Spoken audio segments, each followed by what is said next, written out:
BlueStack කියන්නේ ඉමියුලේටර් world එකේ තියෙන හොඳම Android ඉමියුලේටර් එකක් කිව්වොත් මම නිවැරදි. ඉතින් මේ හොඳම Android ඉමියුලේටර් එක වෙන BlueStack install කරගන්න හැම කෙනෙක්ටම බෑ. මොකද එයාලගේ PC වල තියෙන ස්පෙસિෆිකේෂන්ස් නිසා. ඉතින් අද මම වීඩියෝ එකේ ගෙනල්ලා තියෙන්නේ BlueStack එකම රීමාස්ටර් කරපු version එකක්. ඉතින් මේක developers ලා කියන විදියට මේක 2GB RAM එක උනත් install කරගන්න පුළුවන් හරිම ලේසියෙන්. Hi friends, wala අදත් එකතුලා එන්නේ අපේ YouTube channel එකෙන් කියන තවත් අලුත් episode එකක් එක්ක. ඉතින් මේ වගේ වටින videos හැමදාම බලන්න ඔයාලා අපේ channel එක subscribe කරලා එකතු වෙන්න. 12k යන තව පොඩ්ඩයි තියෙන්නේ. ඒකටත් support එකක් දෙන්න කියලා ඉල්ලනවා. මේ video එක ඔයාලගේ යාළුවන්ටත් share කරලා. අපි යමු අද video එකට.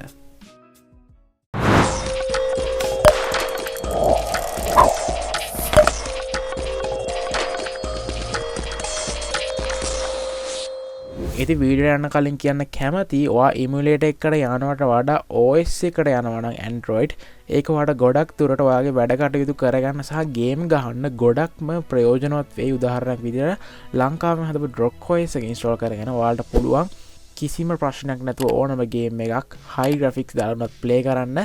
ඉතින් ඔයා YouTube එකේ ඇවිල්ලා Drok OS කියලා search කරොත් එහෙම නැත්නම් අපේ YouTube channel එකේ බලුවොත් ඕන තරම් Drok OS සම්බන්ධ contents බලා ගැනීමේ හැකියාවක් තියෙනවා. හරිගලන ඉමියුලේටර් එක ගැන කතා කරොත් මේක ඩෙවලොප් කරලා තියෙන්නේ BlueStack Remastered කියලා version එකක් විදියට. ඉතින් මේක ඔයාලට ඩවුන්ලෝඩ් කරගන්න පුළුවන් file description එකේ සහ comment section එකේ තියෙන links වලින්. ඉතින් මේක ඔයාලට පහසුවෙන්ම ඩවුන්ලෝඩ් කරගන්න පුළුවන්.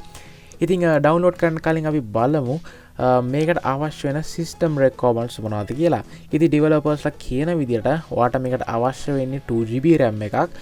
ඉතින් ඒ වගේම ඔයාලට මේකට අවශ්‍ය වෙනවා VGA card එකක් වා computer එකක් use කරනවා නම්. ඉතින් laptop එකක් නම් මේ ප්‍රශ්නේ ගොඩක් දුරට ඔයාලට එන්නේ නැහැ. නමුත් computer එකක් use කරනවා ඔයාගේ graphic card එක ඉල්ලනවා ඕනම emulator එකක් install කරද්දී අඩුම තරමේ පුංචිම VGA card එකක් තිබ්බත් ඇති කියලා තමයි කියන්නේ. ඉතින් VGA card එකක් නැතුව නම් මේක install කරගන්න අමාරු වෙනවා. ඉතින් ඊට අමතරව main specifications විදිහට 2GB RAM එකක් සහ VGA card එකක් Intel processor හෝ AMD processor එකක් තමයි මේක තියෙන්න ඕනේ කියලා developers ලා කියන්නේ. ඉතින් ඊට අමතරව hard disk space එක GB 10ක් ඔත් ඕනේ කියලා තමයි සඳහන් වෙන්නේ. ඉතින් මම කලින් කිව්වා වගේ මේක ඔයාලා ඩවුන්ලෝඩ් කරගන්න පුළුවන්. මම සපයලා තියෙන links හරහා. ඉතින් ඔයාලට ඩවුන්ලෝඩ් කරගත්තට පස් ෆයිල් එකක් තමයි ඔයාලට බලා ගන්න පුළුවන් වෙන්නේ. ඉතින් මේක installation process එක නිකම්ම setup ෆයිල් එකක් නෙමෙයි තියෙන්නේ.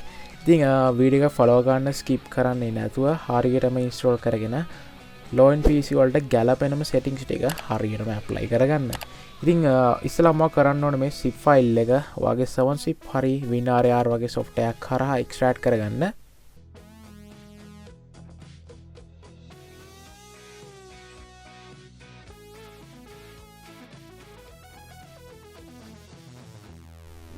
ඉතින් එක්ස්ට්‍රැක්ට් කරලා පස්සේ මෙන්න මේ වගේ ෆෝල්ඩර් එකක් අපිට බලා ගන්න පුළුවන්. ඉතින් මේකේ තියෙනවා ෆයිල්ස් 4ක්. ඉතින් ඉන්ස්ටෝල් කරන්න කලින් ඔයාලා මතක තියාගන්න ඔයා මේක අනිවාර්යයෙන්ම run as administrator තමයි run කරන්න ඕනේ. නැත්තම් සමහර වෙලාවට මේක ඉන්ස්ටෝල් වෙන්න හැකියාවක් නැති වෙනවා.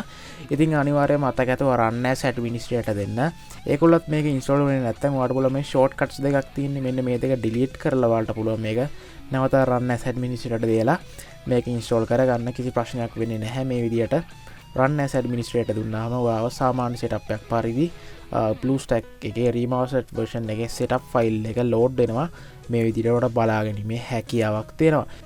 ඉතින් BlueStack එක install කරාට පස්සේ ඔයාලට BlueStack එක open කරන්න පුළුවන්. ඉතින් මම open කරන්න කලින් ඔයාලට recommended කරනවා මෙන්න මේ BlueStack 5 multi instance manager කියන එක open කරගන්න. ඉතින් මේක ඔයාලට search bar එකේ search කරලත් ඒ වගේම වගේ desktop එකේ icon එකක් විදියටත් මේක automatically available වෙයි ඔයා BlueStack එක install කරාට පස්සේ.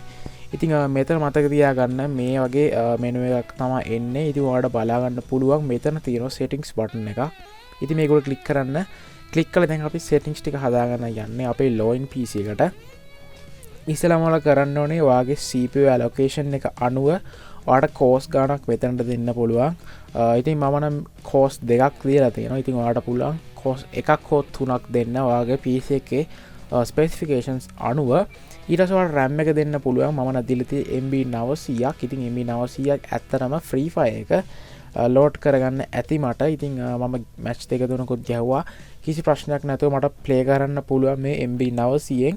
ඉතින් මේක වෙන්නේ ඇත්තටම ගේම් එකේ ළඟදී අප්ඩේට් එකක් ආවව දන්නවා ඇති. GB ගණන් තිබ්බ ෆයිල්ස් ඔක්කොම අඩු වෙලා MB 400 ගණක් වෙනකන් ගේම් එක කම්ප්‍රස් වුණා. ඉතින් ඒකෙන් වෙන්නේ මෙන්න මේ වගේ මෙමරි යූසේජ් එක ගොඩක් අඩු වෙන එක ගේම් එකේ.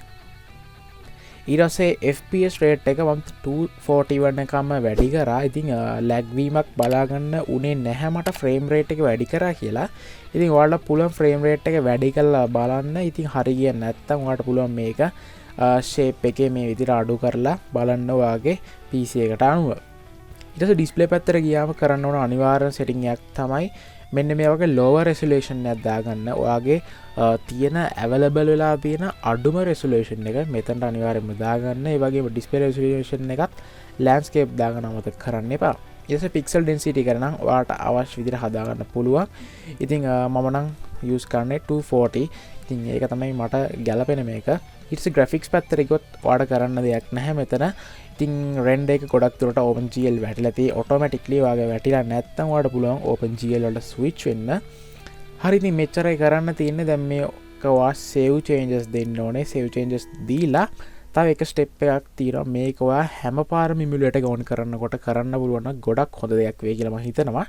ඉතින් ගොඩක් වෙලාවට මේ BlueStack multi instance manager එකෙන් නෙමෙයි අපි game එක open කරන්නේ. ඉතින් මම කියනවාට මෙතනින් මේ විදිහට start දෙන්න emulator එකට. ඊට පස්සේ ඔයාලට යටින් බලා ගන්න පුළුවන් මේ විදිහට eco mode කියලා option එකක් on වෙලා තියෙනවා. off වෙලා තියෙනවා. ඉතින් මේක on කරගන්න. එතකොට ඒගොල්ලෝ කියන විදිහට බලන්න මේකේ reduces the resource කියලා කියනවා. ඒ කියන්නේ මේකේ තියෙන ඔයාගේ PC එකේ තියෙන resource use කිරීම අඩු වෙනවා. එතකොට ඔයාලට multitask වැඩ ගොඩක් කරගන්න පුළුවන් කියලා මේකෙදි එයාලා කියලා තියෙනවා.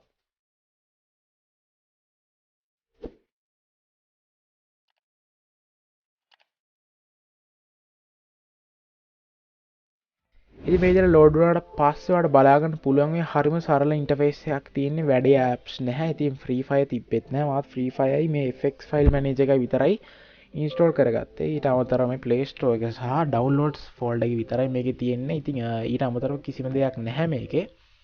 ඉතින් දැන් බලමු අපි Free Fire පැත්තට ගිහලා කොහොමද මේක respond කරන්න කියලා.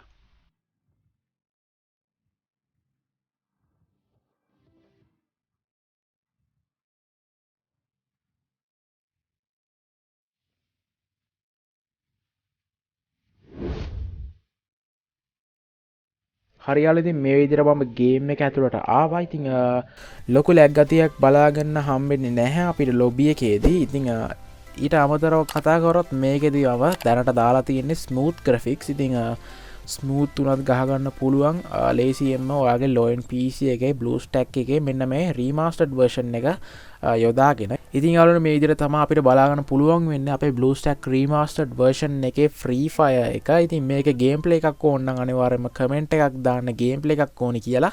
ඉතින් අද වීඩියෝදී මට gameplay එකක් ගේන්න වෙන්නේ නැහැ. මොකද මම key mapping මුකුත් customize කරගෙන නැහැ මට ඕන විදිහට.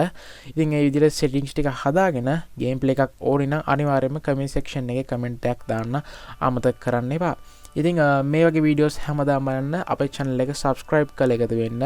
ඒ වගේම මෙහා පැත්තේ bell icon එක click කරොත් මම වීඩියෝ එකක් දාපු ගමන් ආට ළඟටම ගෙන්න ගැනීම හැකියාවක් තියෙනවා. අපි තවත් අලුත් වීඩියෝ ඉක්මනටම හමු වෙමු.